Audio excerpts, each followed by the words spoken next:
i el Miquel m'ha dit no porto el contrabaix. Doncs hem vingut amb la Viera, que és molt més petiteta, i farem una cançó de l'edat mitjana d'un trobador d'aquí, quasi el primer trobador de Catalunya, Berenguer de Palol. Doncs Berenguer de Palol sembla que no tenia problemes en aquesta època.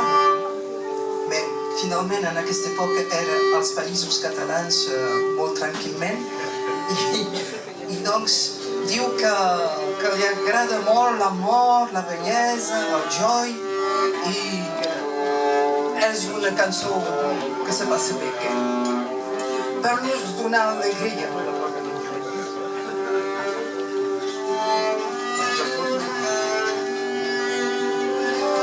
Però he de cantar sense el micro. Si hi ha problemes, feu un signe.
facciam veriti